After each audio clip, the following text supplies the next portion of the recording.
YouTube থেকে modelling এর পরে অভিনয়ে এসে পরিচিতি পাওয়া তামিম মৃধা আরো বেশি ধর্মে মনোযোগী হওয়ার সিদ্ধান্ত নিয়ে অভিনয় ও মিডিয়া ছাড়ছেন বলে খবর ছড়িয়েছে। ফেসবুকে বিভিন্ন পেজ ও গ্রুপে পোস্ট দিয়ে লেখালেখি হচ্ছে। ইসলামে আসক্ত হয়ে তামিম মৃধা মিডিয়াকে পুরোপুরি গুড বাই জানিয়েছেন। তবে এ ব্যাপারে তামিম মৃধা জানিয়েছেন তিনি মিডিয়া ছাড়ছেন না। বলেছেন, আমি কোথাও বলিনি মেইন স্ট্রিম মিডিয়াতে কাজ করব না। যারা নিউজ করছেন বা ফেসবুকে পোস্ট দিচ্ছেন কেউ আমার সঙ্গে আলাপ করেননি। তারা মন গড়া নিউজ বা পোস্ট করছেন। একই ঘটনা আমার বিয়ের আগে ঘটেছিল। যার যা ইচ্ছা তাই পোস্ট দিয়েছিল। এদিকে শুক্রবার তামিমের বড় ভাই সাকিব এম তালহা তার ফেসবুকে এক পোস্টে লেখেন, আমার ভাই তামিম মৃধা মূলধারার মিডিয়াতে কাজ করা ছেড়ে দিয়েছেন। আশা করি আপনারা তাকে সমর্থন করবেন।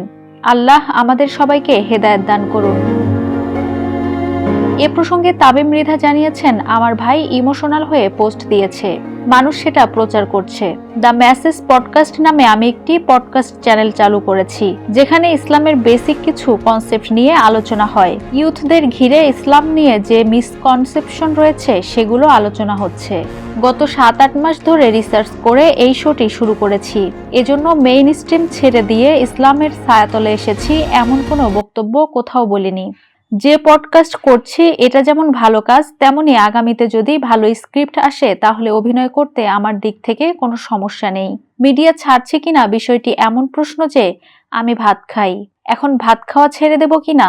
মন মতো স্ক্রিপ্ট না আসায় কোভিডের পর থেকে তুলনামূলক অভিনয় কমিয়ে দিয়েছেন এই অভিনেতা। মনোযোগ বাড়িয়েছেন চাকরি ও ব্যবসায়।